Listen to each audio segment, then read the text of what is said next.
اعوذ بالله من الشیطان الرجیم.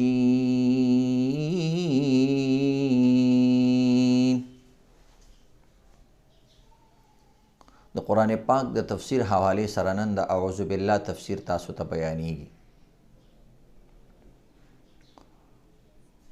بخپله په قرآن کې د قرآن نه مخکې د اعوذ بالله د ویلو امر راغلی دی، حکم راغلی. وَإِذَا قَرَأْتَ الْقُرْآنَ فَاسْتَعِذْ بِاللَّهِ مِنَ الشَّيْطَانِ الرَّجِيمِ. چې ته کله قرآن وې نو اعوذ بالله من الشیطان الرجیم وایه. نو اعوذ بالله د دې ویلو حکم عام دی، عوامو ته، خواصو ته، اولیاءو ته، نیکانو ته، تر دې چې انبیاء کرامو ته هم د دې حکم شوی. او هر نبی چې کوم دی د اعوذ بالله نه ډیره فایده اخیستې ده او د دې په ذریعې باندې هغوی ته ډېر نعمتونه ورکړی شوي دي او د شیطان نه حفاظت شوی دی. د اعوذ بالله څه برکات دي نن او د دې څه تفسیر دی دا درته بیانېږي. مختلفو پیغمبرانو اعوذ بالله ویلې د خپلو خپلو طریقو سره او هغې ته د هغې څه فایدې شوي دي دا درته مختصر بیانو. نوح علیه السلام اعوذ بالله ویلې وه او استعاذه یې کړې وه. قرآن پاک سوره هود کې دا بیان کړی، رب انی اعوذ بک ان اسألک ما لیس لی به علم. خدای پاکه زه پناه غواړم تا سره چې زه داسې سوال وکړم چې ما ته د هغې علم نه. نو چې کله نوح علیه السلام اعوذ بالله وویله، الله رب العزت د دوه نعمتونه ورله ورکړه او دوه برکتونه یې وله ورکړه. الله ورته قیل یا نوح اهبط بسلام منا وبرکات علیک.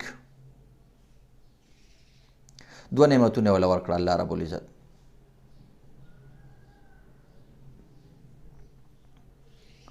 اے نوح هغوی ته د کشتۍ نه کوشه، موږ تا له سلامتي درکړه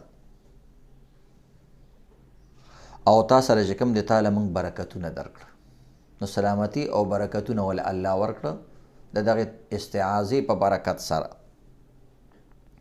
دغه رنګې یوسف علیه السلام اعوذ بالله ویلی و خپل انداز کې چې کله ترې زلیخا مطالبه وکړه دوی ویلې قال معاذ الله انه ربي احسن مثواي. سوره یوسف کې دي زه د الله پناه غواړم، زما رب ما باندې ډېر احسانات کړي او ما له خاص توګ نه راکړی او ځای راکړی. نو زه د الله د نعمتونو ناشکري نه کوم او د الله پناه غواړم د دې خبرونو. نو الله رب العزت هغه له یوسف علیه السلام لم دوه نعمتونه ورکړه.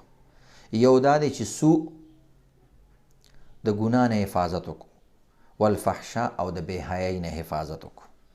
الله ورته ویل لنصرف عنه السوء والفحشاء، موږ د هغه نه بدي او بې حیایي لرې کړله او ختم هم ترې کړه. نو دې وجې نه یوسف علیه السلام ته دا فایده شوې وه. دغه یوسف علیه السلام یو ځل بیا اعوذ بالله او د الله پناه یې غوښتې وه. چې کله یوسف علیه السلام وویلی شو خذ احدنا مکانه، نو یوسف علیه السلام ویلو معاذ الله ان نأخذ الا من وجدنا متاعنا عنده.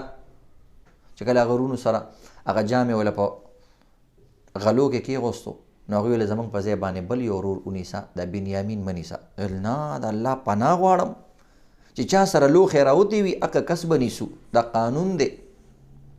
نو معاذ الله یې وویله. نو معاذ الله اعوذ بالله سره مشابهت لري او دا د اعوذ بالله اسانه معنا ده او مفهوم یې دی. نو یوسف علیه السلام چې کله دا معاذ الله لفظ ویلو الله رب العزت چې کوم دی د یوسف علیه السلام اکرام وکړو ورفع ابویه علی العرش وخروا له سجدا.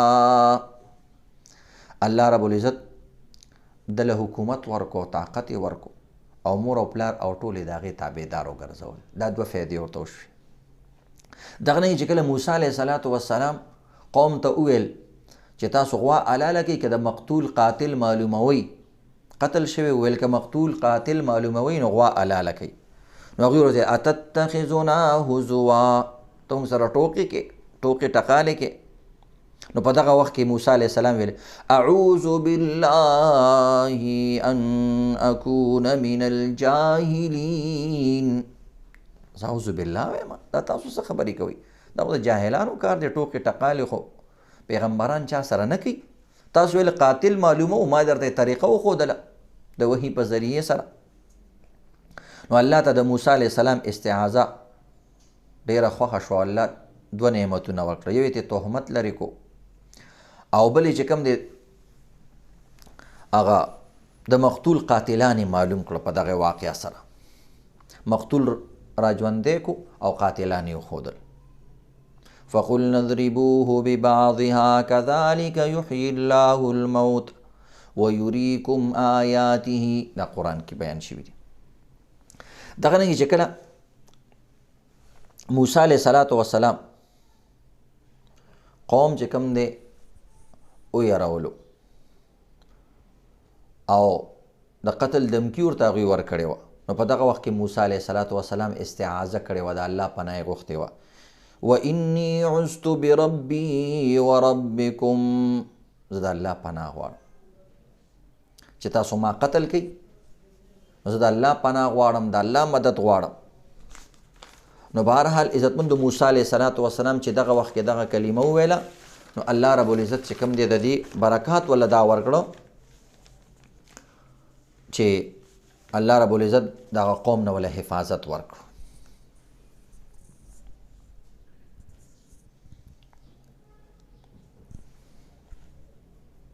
دغه رنګې او دغه دشمن یې هلاک کو.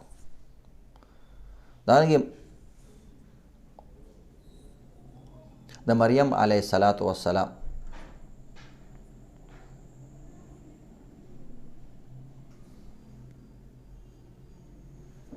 مور چې کوم دی هم استعاذه کړې وه. وإني أعيذها بك وذريتها من الشيطان الرجيم. وی زه پناه غواړم ستا دپاره او ستا د اولاد دپاره د شیطان نه. نو الله رب العزت چې کوم دی د هغې هغه دعا قبوله کړه. فتقبلها ربها بقبول حسن وانبتها نباتا حسنا. الله رب العزت د هغې هغه استعاذه قبوله کړه او دغه رنګې چې کوم دی مریم علیه السلام له او د هغې اولاد له الله رب العزت د شیطان نه حفاظت ورکو. دغه رنګې مریم علیه السلام هم د شیطان نه پناه غوښتلې وه او د الله سره پناه غوښتې وه. انی اعوذ بالرحمن منک ان كنت تقیا. مریم علیه السلام له چې کله جبریل علیه السلام راښکاره شو، ویل زه پناه غواړم دا ته څوک یې او ولې داسې مخې له راځي؟ هغې ویل که دا چېرته انسان دی، څوک سړی دی، نو پناه یې غوښته. نو الله رب العزت دوه نعمتونه وله ورکړه. یو دا دی چې عیسی علیه السلام غوندې ښکلی پیغمبر یې د هغه زوی وګرځو، او دویم دا دی د یو وړوکي ماشوم د عیسی علیه السلام د وجې نه الله د دې نه تهمت لرې کو او هغې د مریم ګواهي ورکړه. نو دا استعاذه دومره برکتي څیز دی. بل د اعوذ بالله د تاکید او د اهتمام د دې خبرې نه اندازه کیږي چې قرآن پاک کې نبی علیه السلام ته بار بار د دې حکم شوی دی چې ته اعوذ اعوذ اعوذ دا وایه، پناه غواړه پناه غواړه پناه غواړه. نو ګوره سردار دو جهان ته د اعوذ بالله تلقین شوی دی، تاکید شوی دی. نو د دې نه د دې اهتمام معلومیږي او فضیلت یې معلومیږي چې دا ډیره برکتي کلمه ده او ډیره مفید کلمه ده. قرآن پاک کې راځي نبی اسلام تعالی وقل ربي اعوذ بک من همزات الشیاطین، یا زما خوږه پیغمبره د شیطان د مکایدو نه او د تدبیرونو د چلونو نه پناه غواړه الله څخه. واعوذ بک ربی ان یحضرون، دغه مختلف آیاتونو کې دا راغلي، قل اعوذ برب الفلق، قل اعوذ برب الناس، وایا پناه غواړه د دې سيزونو نه پناه غواړه. او دغه واما ينزغنك من الشيطان نزغ فاستعذ بالله انه سميع عليم، سوره اعراف کې چې شیطان څخه خبره درته په زړه کې راولي نو اعوذ بالله وایا. الله خپل خوږ پیغمبر ته وایي. نو د اعوذ بالله ډیر زیات اهتمام کول پکار دي، او دا یو ورد د خپل او یو وظیفه ګرځول دي د خپل ژوند، چې کله هم داسې وسوسه یا څه خبره انسان له راځي اعوذ بالله من الشیطان الرجیم ویل پکار دي. ځکه ما تاسو د لویو لویو پیغمبرانو هغه تاریخ بیان کو د قرآن په حوالې سره چې هغوی اعوذ بالله ویلې د خپل انداز کې، او هغې فایدې مې درته بیان کړي. ټولو پیغمبرانو ته الله د هغې فواید ورکړي.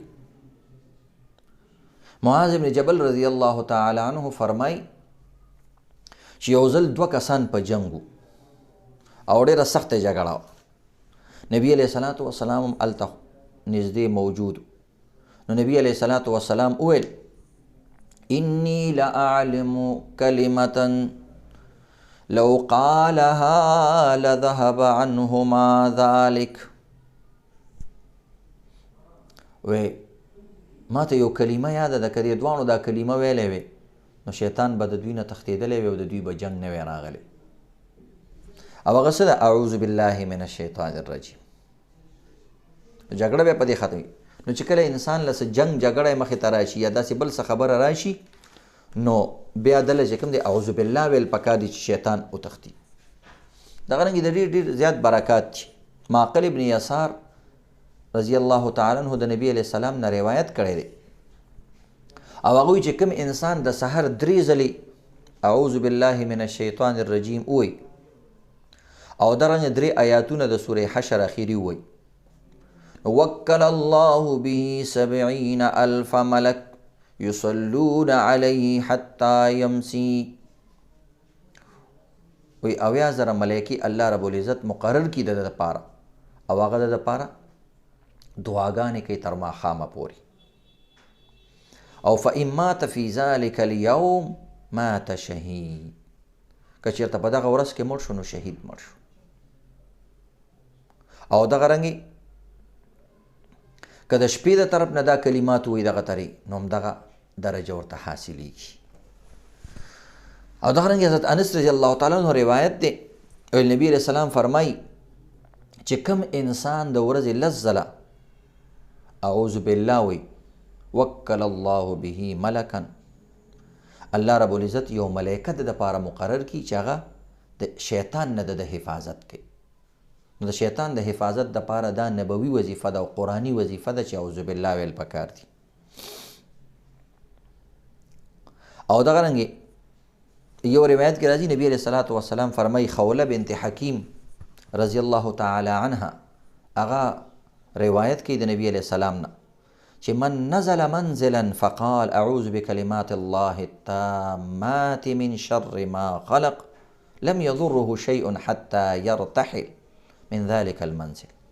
چې کوم انسان یو علاقې ته لاړ شي او کور ته یو ځای ته لاړ شي او هغه اعوذ بالله وی اعوذ بکلمات الله التامات، مختلف الفاظ که چاله نه ورځي عام ساده اعوذ بالله هم ویلی شي، نو وی هغه ځای کې او هغه علاقه کې او هغه اداره کې به تر هغه وخته پورې دته نقصان نه میلاویږي تر څو چې هغه ځای نه تللی نه وي، یعنې تر څو چې هلته موجود وي څه تکلیف سره به نه مخامخ کیږي. نو اعوذ بالله یو زبردسته وظیفه هم ده.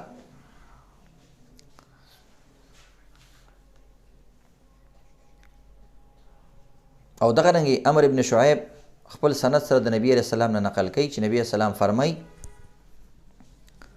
چې کوم انسان د خوب وخت کې ویریږي نو هغه هم دا کلمات ویل پکار، اعوذ بکلمات الله التامات من غضبه و عقابه و شر عباده و من شر همزات الشیاطین و ان یحضرون فانه لا تضر. هغه خوب به دته نقصان نه رسوي، هغه یره او خوف به دته نقصان نه رسوي. او دغرنګې عبدالله ابن عمر رضی الله تعالی عنه باره کې راځي يعلمها من بلغ من عبيده ومن لم يبلغ كتبها في سك ثم علقها في عنقه. چې عبدالله ابن عمر به خپل بالغو بچو ته او د کور خلکو ته چې کوم دی اعوذ بالله زده کول او دا کلمات به ورته زده کول، او چې کومه بالغ نو هغې له به ولیکله او په غاړه کې به وله واچوله چې الله د دوی حفاظت کوي. نو د دې کلماتو نه انسان تعویض هم جوړولی شي. اعوذ بالله دا احادیثو کې چې کوم راغلي یا اعوذ بالله راغلی ده، نو د دې د وجې نه د انسان حفاظت کیږي. نو الله رب العزت دې زموږ او ستاسو حفاظت نصیب کړي. نو ډېر زیات برکتي کلمه ده اعوذ بالله. دغه رنګې عبدالله ابن عباس رضی الله تعالی عنہ فرمای د نبی علیہ السلام نه روایت کوي او دغه عمل ذکر کوي انه کان يعوذ الحسن والحسین رضی الله تعالی عنهما